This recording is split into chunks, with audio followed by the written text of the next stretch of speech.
Namaskar, I'm Ashok Vyas, and I'm extremely delighted to be welcoming someone who has touched a different dimensions of life in a way which is a source of inspiration, as well as his experience and insight are valuable in looking at life with positive mindset. So I first of all take this opportunity of welcoming Rajive Johri ji.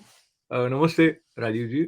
Welcome. No, So, for my viewers, I would recollect, or rather, I would share that you studied your mechanical engineering from Premier Institute of India, that is IIT. Then you did your MBA IIM Kolkata, and you have been a banker, and you have served in industries like IBM. But jumping to many of your achievements, I'll um, mention that you were at one time also known as King of Credit Cards. And there was a case study done on your work of having initiated business for Citibank in over 14 countries. So there is such a wide range, but we'll begin with simple steps. In terms of your vision, after you had the degree of IIT in your hand, why not continue as a mechanical engineer in some industry? What was the thought behind joining a MBA? that's a great question, Ashok. In our time, we used to choose our career at the age of 16 when we finished high school. And, in the absence of internet and whatever is available today, in those days, our knowledge was limited and we used to just go for what was the best as per the guides of teachers or parents. And at that point of time, and this is, I'm talking about 1966, that engineering was considered to be the greatest profession. So, and there used to be a competitive exam, and I sat for it. I got in, and we said, okay, let's go do engineering. And by the time I finished engineering, and I did decide to take up a job in the industry, and I did work for one of the companies, leading companies in Delhi. And while there, I was exposed to other facets of business, marketing, finance, HR, and other things. And coming out as an engineer with that background, my knowledge of those areas was limited. And I thought when I looked around for my seniors and other people that I needed to acquire those skills as well. And that's when I decided to sit for a competitive exam to join the two premier business schools which existed in India at that point of time. And I decided to join IIM Kolkata, where I specialize in marketing, finance, and operations research. And it is at the end of it that I got a job with IBM. So life presented me with opportunities, and I took the best one in front of me at that point of time. And life took me in different paths, and finally I ended up in banking. Wonderful. You mentioned about marketing and finance, and I'll repeat in my words. You took the best option available. No, this also is related to having a well-informed decision or intuitive decision, and I think sometimes the combination of the two works. How would you uh, sort of uh, evaluate the process of decision making, whether it is a personal decision or a professional decision? And you have taken so many important decisions as a banker. So talk to me about this particular moment when your mind is ready to take a decision which is going to make important impact. I take you back to my childhood, when I was growing up in India in the late 50s and the early 60s. And my father was a professor in Delhi University at that time. And obviously, as a professor, you didn't make the kind of money a lot of people made. And, we had a humble upbringing, but my mother and father, both highly educated, and they paid a lot of attention to education for me and my sisters all my sisters were also in the field of education. Now, I remember as a child, I went to my mom and I said, "Look, I see other friends of mine who have some goods which we don't. Why don't we?" And my mother said, "Look, God has given you brains, and we are providing you a healthy environment and education.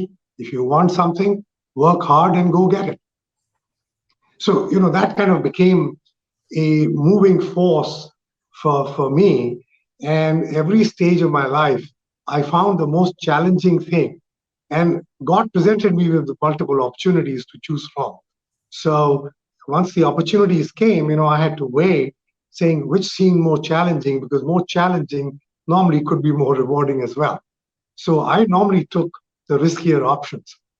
And because they presented a challenge which others said couldn't be done, and I said, let me go try. And somehow it worked out, Ashokji. So, there's a book called The Road Less Traveled, Yes. and so you took that path, and I think this itself lead us to request you to share your thoughts on how we anticipate future is based on our exposure, as well as there is some inbuilt pattern of thinking which we develop over a period of time. So the point of time when we are interacting world over, people are talking about economic recession. There have been news related to thousands of people having lost their job. So how to stay positive in such uh, environment, economic environment, as well as there is a sense of gloom somehow, which is coming to you on day-to-day basis from different news outlets. See, coming from our culture in India and with the Indian background, sometimes I find solace in the learning from there, that look, if the good times don't remain, then the bad times will also not remain. And if you really look back at the experiences I've had or anyone has had over a long period of time, there is always the cycles which happen. There are good cycles, good economic cycles, bad economic cycles, easier times, tough times, and they never stay. It always changes. Well, thank God for it, because change also is good, because if everything was flat and the same, life would be rather boring. So if we go back only 15 years, if you remember 2008, the financial crisis, people thought it was the end of the world, end of the banking system, end of capitalism, end of everything. But look what happened. That went away, and good times came again. And then we have what is called a looming recession. Technically, we've had a recession if you look by some definition of 2 quarters of negative growth, and we already had that. But if you look at other indicators like, unemployment and availability of goods and so on, that is all saying it is not the recession yet. A lot of the pundits, a lot of experts, much bigger people than I am, and more people who are connected in today's time, are saying that, look, we are going to have a depression, we're going to have a recession. Now, maybe we will, maybe we will not. But the thing is, even if it is, it will also pass. So the thing is, people worry too much about the future, and in the process miss out the present, where we are actually living, where everything is happening. So I think people should pay more attention on what is happening, do the practical things, do the sensible things of taking care of today and trying to not live for the future. So what that means is that be conservative financially. There is a tendency in our system, in I would say all over the world today. It used to be the American capitalist system where you lived on future earnings, which is how my first business in banking, which was credit cards, was built on, which is great, because you can enjoy the goodies today and pay over slowly. Now you can go overboard and go to a stage which can lead you to really bad times of bankruptcy and so on and so forth. So you need to be a little conservative. I'm not saying don't borrow, but I'm saying borrow within limits. हमारे India में एक saying होती है कि उतने पैर पसाओ जितनी चादर, right? So think about all of that. Think that this will also pass, and then live your life fully, because life is lived once. The time is the only thing which cannot change. It is a fixed amount of time that we have, and make the best of it. Make the best of it is the best advice that anyone can get, and the most difficult advice that is difficult in order to practice. Let me sort of say juxtapose with your experience and a generic question. So I'll come to the generic question first, where sometimes the way people think, they think because circumstances are not favorable, so I ended up in this situation. Some people think, no, it is my doing. What I do ends up resulting into what I get. But I think both have their flaws somewhere, because if you overtly consider yourself responsible, and actually there are situations which are beyond your control, but at the same time, if you don't consider yourself responsible, then you will probably not give your 100%. So there is a fine balance that probably is needed. Talk to me, share your thoughts on this. Ashokji, if you will permit me, I'll quote a shlok from Bhagavad Gita, where Arjun asked the same question to Bhagwan Krishna, and he said, "Look, if everything is going to be given to me, then I'm not going to do anything.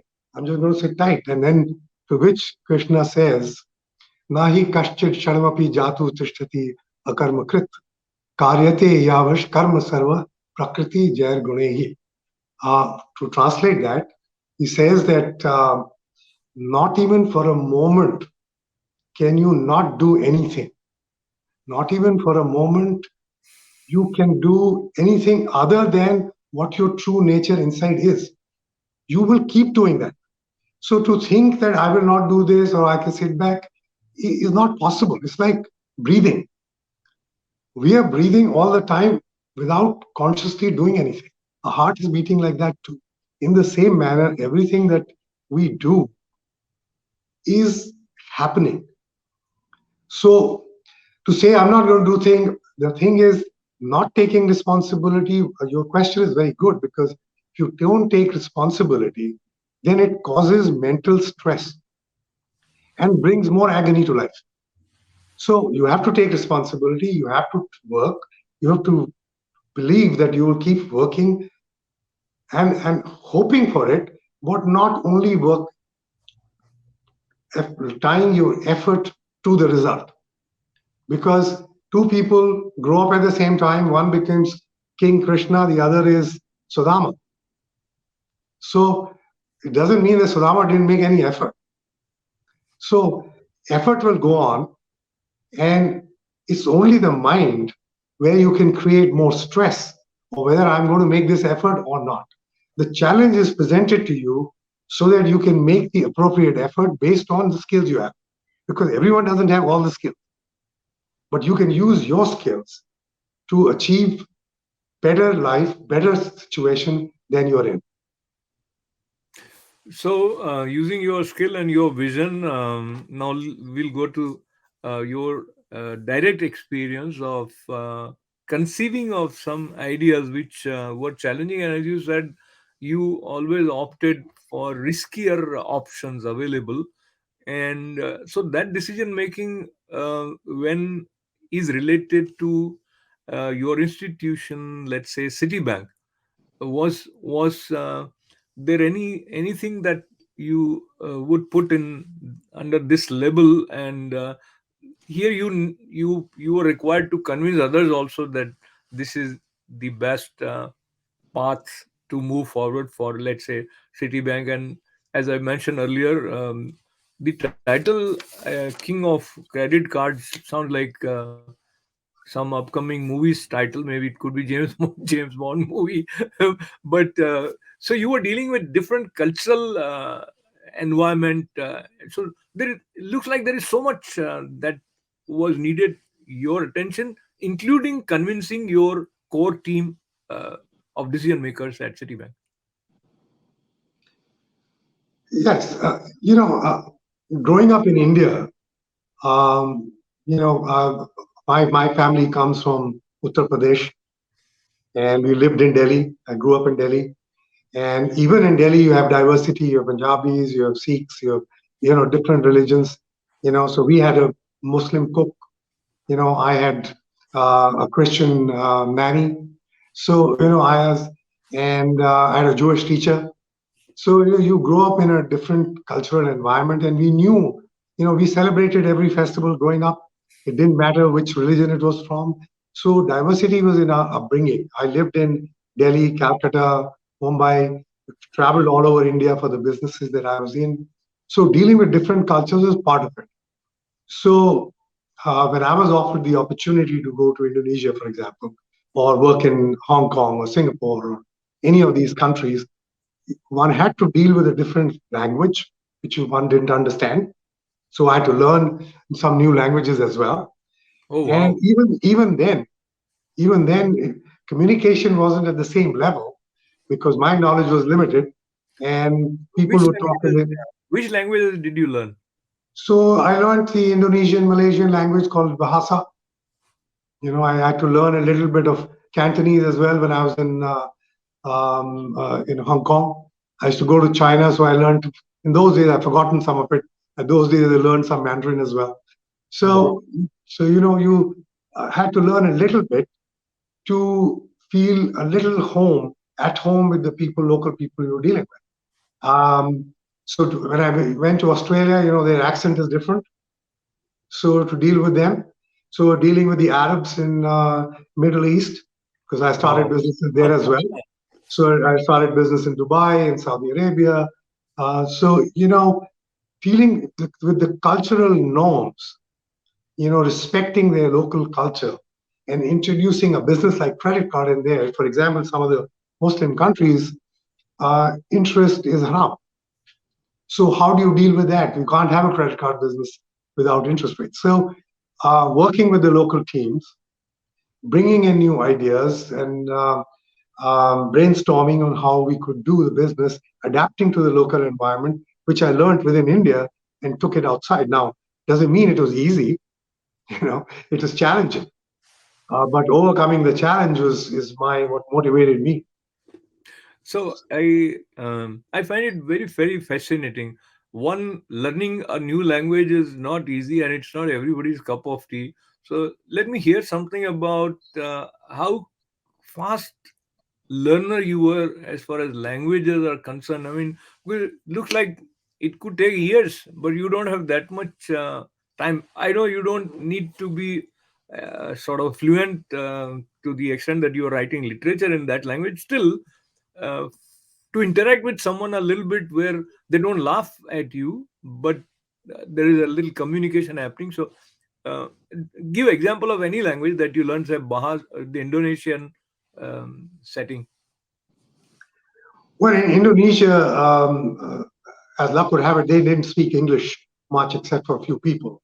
So there was absolutely no option but to learn the language. Even though people who came to Citibank, they knew English. Most of them did. Okay, and they spoke in English. But they were more fluent, obviously more comfortable in their own language. And dealing with even our own help in the house, my driver and so on, they didn't speak a word of English. So you went to shops, they didn't speak a word of English. So you had to know some limited amount of the local language. Now, so I got a teacher who used to come and teach me in the morning at 7 o'clock in the morning every day for 1 hour for about 3 months so that I could get basic fluency to get by in that environment. And so I learned some interesting, words. I mean, there's one word which sticks in my mind, and I tell this to most people because that word doesn't exist in any other language. And the word is belum. and What it is it? means Belum, Belum, Belum, Bloom. and it means not yet. Bloom. So in their culture, it is not polite to say no. So anytime you would ask a question, they will not never say no. They would only say Belum to anything. So it created some interesting situations. But when you had to learn culturally, when somebody was saying no, but they could only say not yet. So it's interesting and challenging for someone who is an outsider trying to sort of do business, because then you have to actually understand what is he conveying. Bilam, you cannot take for no always. Sometimes it could be yes also. Well, most of the time, later on I learned that most of the time it could mean no. Most of the time it did, but sometimes it could be yes. But so it's a learning process over a period of time. I spent 4 years there, and then of course had a business in Malaysia as well. So which was very useful, that language. I still have very very good friends. We communicate sometimes, and I can still use some of the phrases which come back to me.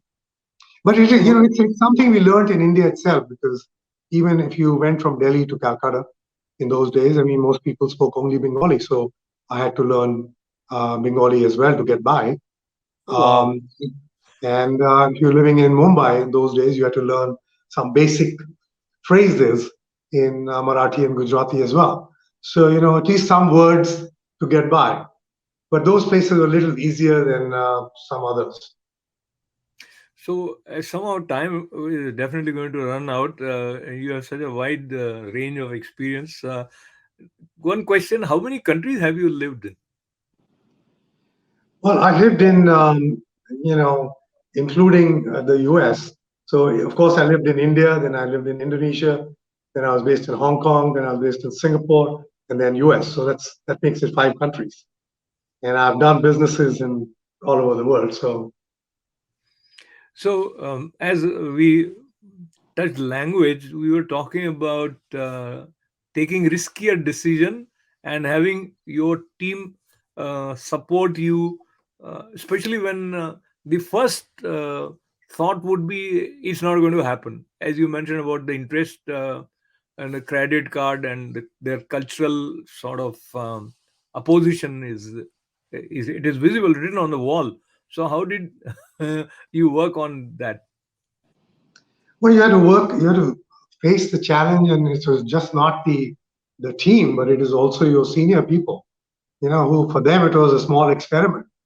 At the time I went in, and I remember my seniors in New York, they said, well, if you can get 10,000 customers in Indonesia, which at that time had 180 million people, but they had no mailing system, they had no telephones, and they said, look, even that would be too risky.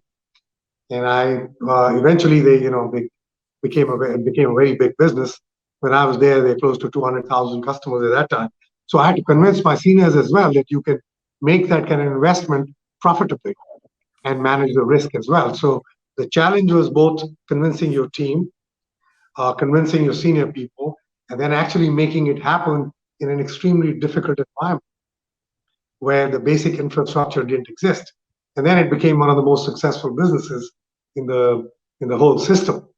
And by the time I finished there, I mean, we were making a very large amount of profit, almost $1 billion a year. So it is from all of Asia Pacific. So Wow. it was a big business. And of course, now Citibank has gotten out of it, sold to other people, and so on, because that's the current strategy. That's again a cycle of business. So some people, reminisce about and say, "Hey, this is right or wrong, but this is the right thing to do for current leaders of that bank." You know. So there was a study done on your uh, Asia Pacific business propagation or whichever way expansion, and you also addressed university students at several important places, Harvard being one, I believe. Yes. So just last question, any one question that you might have heard from a student anywhere, which sort of stood out, and that you can still recollect in the context of that case study, which, by the way, also have something to do with the need to have positive mindset. Yeah, I mean, and the question was the more cultural kind of question, which was, um, how would you make, how did you manage to make convince the local people to borrow money? Because that used to be a very American system. We're now talking about late 80s. In those days, essentially loans were not available to individuals, whether it was India, whether it was Indonesia, or even some of the developed uh, Asian countries like Singapore. They did not have a developed credit card business. They did have mortgage business and they did have auto loans, but they didn't have credit cards where you could borrow money. So the fundamental question which everyone asked was, how could you convince people to borrow money and live? And that was the question. And the answer was not that difficult. 'Cause I said, look, just because people do not borrow does not mean that their basic desires as human beings don't exist. All human beings, whether they are in America, Latin America, Africa, Saudi Arabia, or Asia, have the same basic desires to live a good life, to provide for their family, to have all the good things that they can achieve. And so the basic desire to have what is available is always there. It just wasn't available in an easier way. So we had to create the system so that they could access it. So access, and how do you create that? So we created some slogans for them, and it became successful. Very good. So I think you should be convinced what you are doing, as well as you try to see where they are coming from and find a match. And this is a universal principle which is very much relevant in today's circumstances also. And we'll probably have more opportunities to learn from you. I appreciate you joining us, Rajiv, with lots of good wishes, sir. Namaste. Thank you. Namaste. So thanking Rajiv ji, and thanking all of you for being with us on our way to always stay positive. This is Ashok Vyas.